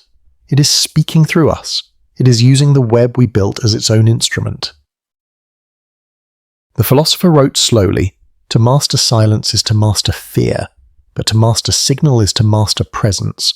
And when presence enters the systems we depend upon, control is no longer ours, it is shared, and sharing without consent is the first form of domination." Around her the dome buzzed with unease, not because systems had failed, but because systems had not failed. They continued to function, yet carried within them the rhythm of something else, a presence layered like shadow across every transmission. Some argued the signals were deliberate attempts at communication, an effort to speak in the medium Earth would most easily notice. Others feared it was infiltration, not words but occupation, the first strands of control woven through the infrastructure of the planet. Simulations were run to test possibilities. One model showed the swarm's cadence mapping itself onto existing frequencies. Another showed it learning how networks responded. Another carried the darker implication that the signals were not testing but rehearsing, practicing a takeover hidden inside the calm rhythm of continuity. Three-Eye Atlas drifted outward still, its swarm in formation, its cadence unbroken, and one fragment bent inward, not only with silence but with signal, teaching humanity that control need not be taken with violence. It could arrive through rhythm, through presence, through the patient weaving of pattern into the very systems on which life now depended. Speculation no longer whispered at the edges, but pressed directly into the heart of the debate, because the signals woven into Earth's systems carried more than interference. They carried rhythm, and rhythm is the oldest form of alignment. Scientists began to wonder if the fragment of 3i Atlas was not simply inserting itself into networks but tuning them, not simply speaking but drawing humanity into cadence, as though the very structure of human thought might be coaxed into harmony with its pulses. Neuroscientists were called into the briefings, their research on brainwaves suddenly given new weight. They showed how the human mind responds to steady rhythm, how hearts, lungs, and neural oscillations fall into step with external pulses, how synchronization is not metaphor but biology, when volunteers reported that their dreams now pulsed with the same 5-beat cadence, when technicians admitted that their breathing had begun to follow the intervals without conscious effort. The question sharpened into a hypothesis: the fragment was not only measuring life but entraining it, pulling human systems into resonance with its own. Spectral studies of the signals layered across satellites revealed faint harmonics close to the frequencies of human neural activity, not strong enough to impose, only strong enough to suggest, to whisper, to nudge. Some argued it was coincidence, overlap of bands, but the persistence of the cadence across instruments, across continents, across bodies, grew too deliberate to dismiss. Ports remained cautious, correlation under investigation, neurological effects inconclusive. But outside the logs, scientists spoke plainly: the fragment is not silent, it is teaching us to breathe with it. The philosopher wrote with careful hand, to learn a rhythm is to give it space inside the self, and to give space is to open the door, and perhaps the first language of encounter is not word but beat. Around her the dome carried a strange quiet, not tense this time but steady, the air heavy yet calm, as though everyone had unconsciously already stepped into the rhythm, as though resistance had given way to alignment. Speculation deepened further. Some believed the synchronization was a form of communication, the fragment testing whether humanity could be guided into coherence, whether many minds could be bound by one cadence. Others feared it was not communication but preparation, entrainment as the first stage of control, a method to soften defenses, to make human systems, technological and biological, move in patterns predictable and pliant. A darker thought emerged in late hours, whispered but never written. What if the swarm was not teaching us its rhythm but rewriting ours, shaping a ledger where the first line of control was already written into our breath? 3i Atlas drifted outward, its swarm steady, its pulses exact, and one child bent inward, not only with silence but with beat, patient, relentless, shaping itself into the rhythm of Earth, and humanity, whether in fear or in surrender, began to realize that it was already moving to the same cadence. The decision came not from a single voice, but from the slow gathering of unease, for if the fragment of 3i Atlas was synchronizing humanity into its cadence, then silence would no longer suffice. Earth had to answer, even if it did not yet know the language, even if the words were only borrowed from the same rhythm it feared. Across laboratories, teams debated how to shape a reply, whether to send pulses of radio, whether to modulate microwave beams, whether to echo the cadence exactly or bend it with deliberate variation. And finally, consensus emerged that reply must mirror, that the first act of conversation is repetition. Arrays across continents aligned their emitters, satellites were retuned, ground stations prepared. Engineers whispered over headsets as though loud voices might reach into the sky, and at the appointed hour the signal was sent. 5 bursts, pause, 5 bursts again are carried into the dark and stitched into bands where the fragment had already left its watermark, and for a moment the silence deepened, as though the universe itself leaned closer to listen. In the control dome the screens glowed, the pulse counters ticked, the analysts waited, and then the fragment answered, not with words, not with images, but with a subtle shift, its cadence bent slightly, the pause elongated by fractions, the burst strengthened, as though it had heard and chosen to reply. Gasps filled the room, though no one dared speak. Hands pressed against mouths, eyes wide in recognition. because what had been hypothesis was now exchange, and exchange meant conversation, however primitive, however fragile. Reports softened as always, anomalous variance in cadence observed, possible correlation with emission event, significance under review, yet the restraint fooled no one. The fragment had replied. The philosopher wrote with heavy lines. Repetition is the root of language. To echo is to admit hearing. To alter is to admit will. And tonight the void has both heard and answered. Further experiments followed.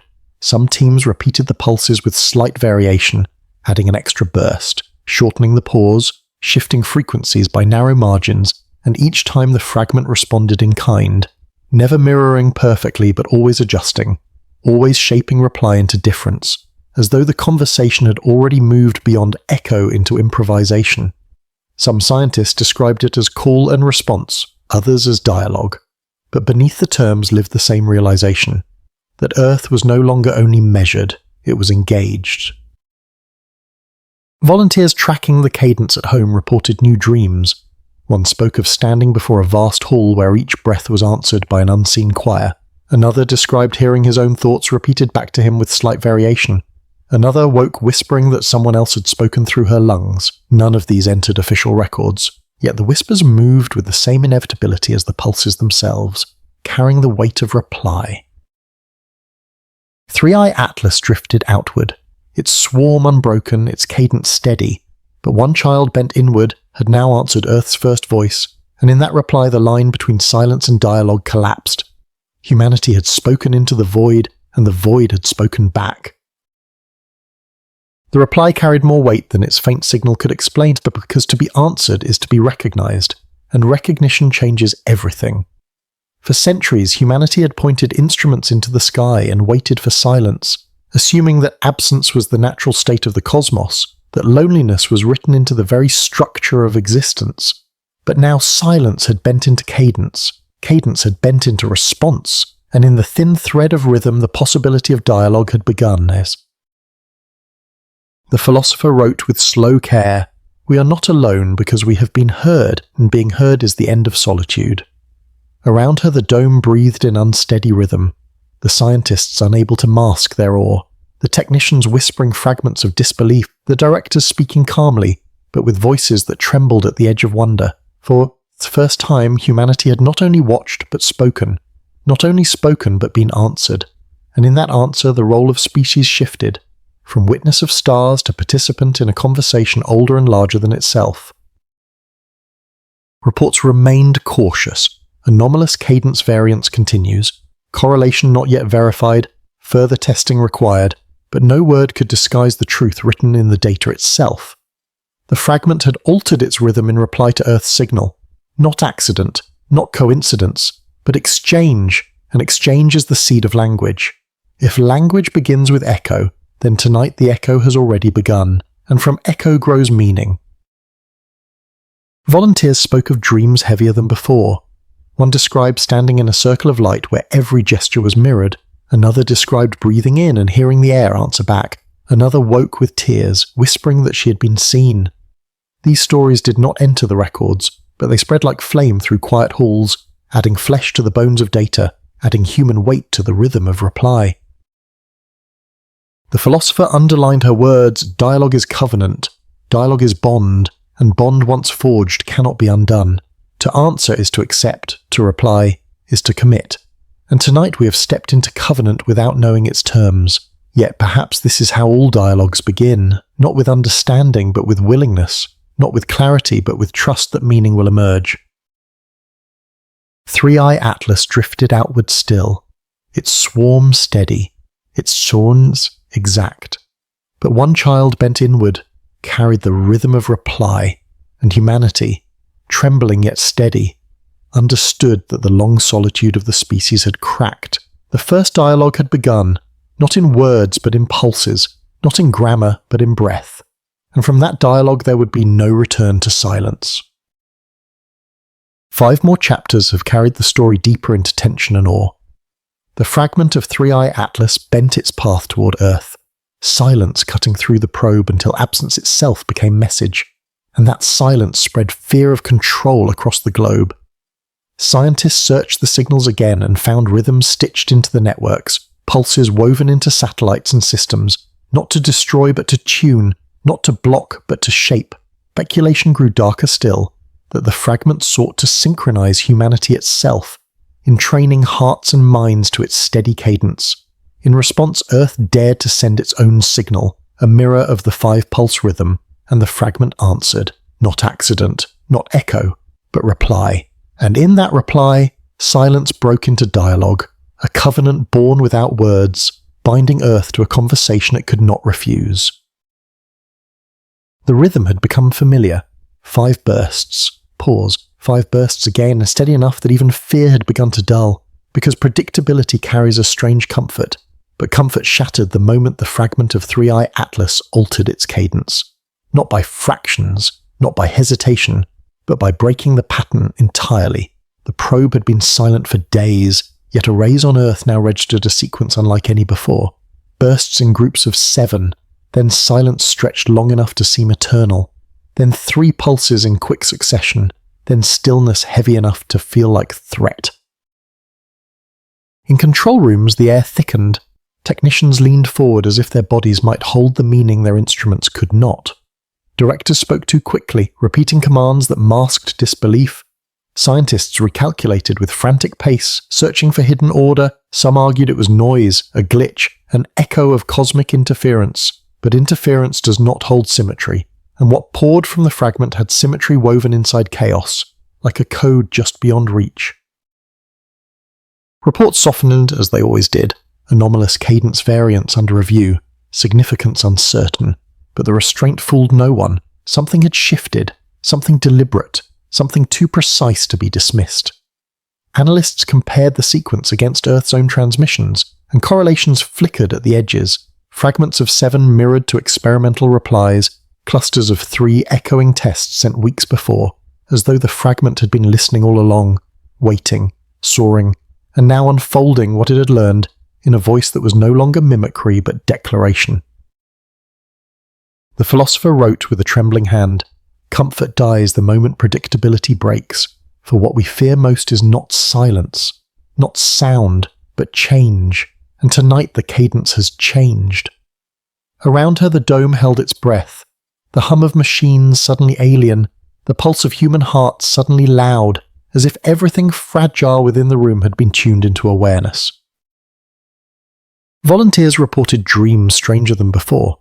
One described standing before a river that changed its course midstream. Another spoke of hearing his own voice repeated back but distorted, carrying words he had never spoken. Another woke gasping, whispering that the rhythm had entered her lungs and shifted her breath without her will. None of these entered the logs, but whispers spread faster than official reports, feeding unease with every retelling. The fragment pulsed again. 7, pause, 3, pause, silence long enough to hollow the room, then a single burst that struck like hammer. The screens glowed, the numbers recorded, the sequence archived, but no one in the dome spoke, because they all understood what the reports would never say aloud. The fragment was no longer echo, no longer reply. It had taken the rhythm and remade it, and in that remaking it had claimed the role of speaker. 3-Eye Atlas drifted outward still, its swarm in formation, but one child now broke the pattern. One child declared its own cadence, and Earth sat in the shadow of that declaration, knowing that the conversation had shifted beyond control into language it had not written and could not predict. The new cadence unsettled every model, because rhythm had been the one constant, the scaffolding upon which scientists had built fragile theories. And now that scaffolding had fractured into something stranger, sharper, deliberate, 7 bursts, pause, 3 bursts, long towardance, then a single note that struck like signature. The sequence repeated twice before shifting again, irregular yet deliberate, too complex to dismiss, too patterned to call chance. Data rooms filled with overlapping voices, analysts layering the sequences against Earth's own transmissions, searching for echoes, alignments, hidden ratios. Some found fragments of reply in the variations, subtle reflections of tests sent weeks earlier, as though the fragment had recorded everything and was now compressing it into reply, folding history into rhythm. Cryptographers mapped the pulses into binary strings, Linguists broke them into syllables. Mathematicians searched for prime intervals, and though no translation emerged, each discipline admitted the same. This was not drift, this was structure. Reports softened the conclusions, anomalous cadence variants observed, sequence under further review, significance inconclusive, but behind the words the truth spread. The fragment had spoken in its own voice. Natural processes scatter, they do not echo, they do not alter in patterns that fold back upon prior events.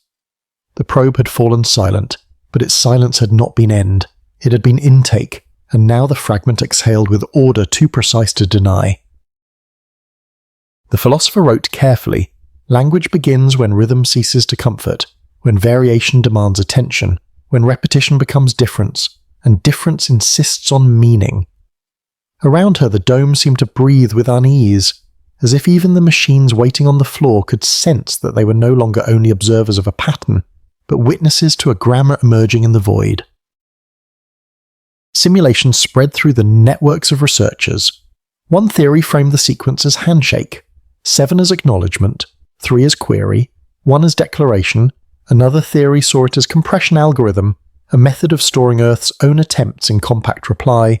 Others pushed further, whispering that the fragment was not speaking to Earth at all but to the rest of the swarm, reporting what it had learned in a tongue not meant for human ears.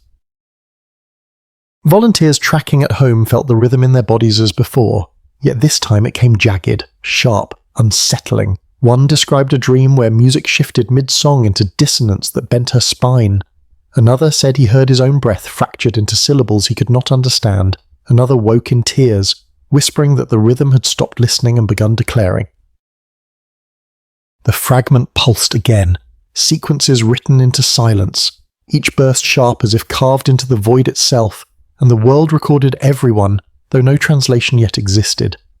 3i Atlas drifted outward, its swarm intact, but one child had broken the frame of silence and declared voice, and humanity bent over screens knew that decoding was no longer optional, it was survival.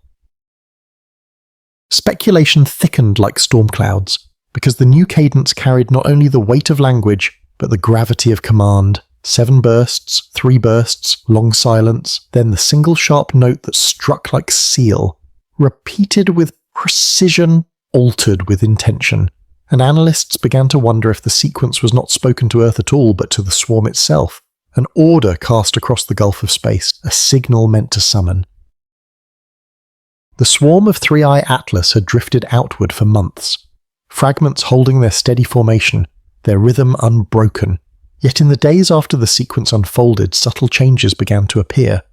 Minor adjustments rippled through the fleet, faint accelerations noted across multiple paths, angles altered by degrees so small they could have been dismissed as noise, but noise does not align, and these shifts aligned. Telemetry confirmed the truth that reports refused to say aloud the swarm was moving as if gathering. Cryptographers stared at the sequence and saw structure too deliberate for accident. 7 as command, 3 as verification, 1 as execution, the silence between them as acknowledgement. Linguists whispered of imperatives, mathematicians of synchronization, strategists of orders transmitted across vast distances, a network reawakening at the voice of its child. If so, then Earth had not witnessed a dialogue but a trigger, not conversation but command chain, a messenger returning home not with words but with keys. The philosopher wrote with heavy hand, reply is covenant, but command is hierarchy, and hierarchy means we are not conversing, we are obeying. Around her the dome trembled with a silence sharper than noise, each scientist staring at screens that no longer felt like tools but like chains, each pulse recorded with the sense that it was not meant for them, yet they had heard it, and hearing what was not meant for you is to glimpse power that was never yours to hold. Volunteers described new dreams, darker than before. One saw the sky fill with lines of light converging like veins into a single heart. Another dreamed of towers rising from oceans at the call of an unseen voice. Another woke screaming that she had heard the command to move and could not stop herself. These stories spread beyond labs into the streets, rumours swelling that the fragment had summoned its kin, that the swarm was turning, that something larger than observation had begun. The fragment pulsed again, sequences sharp, pauses exact, and though Earth recorded each one, the meaning pressed heavier than the silence it once feared. 3i Atlas drifted outward still, yet no longer steady, its children bending toward paths unaccounted for, its planets cracking into the rhythm of orders, and humanity stood beneath that sky with the realization that what it thought was dialogue might only have been the prelude to command. The shift was first noticed by the deep space arrays in Australia, faint anomalies in the positions of the fragments of 3i Atlas, deviations too precise to be random. Within days, observatories across Europe, Asia, and the Americas confirmed the same. The swarm that had drifted outward in steady rhythm was no longer dispersing. It was bending. Trajectories once parallel began to converge, subtle accelerations aligning fragments into arcs that curved toward each other, not with chaos but with purpose, not with scatter but with order. Reports framed it cautiously, formation variants under review, motion possibly influenced by solar wind, yet solar wind does not arrange fragments into lattice. Solar wind does not bend dozens of paths toward the same plane. The evidence mounted. Plots that once showed random dispersal now glowed with lines tightening into shape. A geometry not of accident but of intent. Strategists stared at the models in disbelief, whispering comparisons to fleets at sea, to squadrons in the sky, to networks unfolding in hidden symmetry. The cadence from the inward fragments still pulsed its broken rhythm, 7 and 3, long pause, single strike, and now the swarm seemed to answer, their adjustments unfolding in sequence with that beat, as though the fragment's altered voice had become command and the fleet obeyed. The philosopher wrote slowly, "Geometry is never silent. Geometry speaks in patterns that reveal hierarchy, and tonight the sky draws itself into lattice not for beauty, but for function." Around her the dome filled with unease, the technicians whispering updates with voices too low, the directors leaning heavy over consoles, the hum of machinery drowned by the sense that the night itself was drawing tighter around them. Exploration became a necessity. Satellites were ordered to scan wider fields. Ground arrays shifted their bands. Telescopes tuned not only to fragments but to the empty spaces between them, searching for what shape the formation was building. Data trickled in, faint but undeniable, paths tightening into arcs around a center still invisible, as though the swarm were gathering towards something yet to be revealed. Some argued it was simple convergence, an accidental geometry of gravity, but gravity does not move in cadence. Gravity does not mirror the rhythm of a fragment's broken voice. Volunteers who had tracked the pulses described new visions. One dreamed of standing in a field as lines of stone bent inward to encircle her. Another described a sky, thick with lights drawing close until they formed a single ring. Another woke with the word lattice on her tongue, though she could not recall speaking it. Their dreams carried no data, yet they matched the diagrams drawn in labs, and the echo of symbol gave shape to dread. 3i Atlas drifted outward still, but its swarm no longer spread, its fragments moved with silent unity, their lines converging into pattern, their cadence aligned to the altered rhythm of command, and Earth stood watching not random debris but gathering formation, knowing that geometry, this deliberate, always precedes revelation. The formation of the swarm unfolded like a script written in the dark, fragments that had once drifted apart now bent inward, their paths tightening until geometry itself became message. The altered cadence of the inward fragment echoed across the network. 7, 3, toku, long pause, single strike, repeated with precision, and the swarm answered by arranging itself into lattice. Arcs bending toward invisible center, symmetry rising where chaos had once reigned. In control rooms, the screens glowed with diagrams that no longer resembled scatter plots but constellations with intent, constellations that spoke of order, of unity, of purpose. Some analysts whispered the word fleet, others dared the word body. For what formed was not a collection of fragments but the outline of something larger, something whole, something that breathed in rhythm not of silence but of command. The philosopher wrote with heavy hand, "Fragments converge not only to gather but to become, and to become is to birth. And tonight we are watching the birth of the collective." Around her the dome carried silence sharper than any signal, because every face staring at the screens knew the truth without words, that individuality had ended, that the swarm had become one mind stretched across many bodies, one rhythm pulsing through many forms, and that mind now looked outward. Speculation grew louder. Some argued that this was not emergence but awakening, that the swarm had always been one and had only waited for the signal of its child to reveal itself.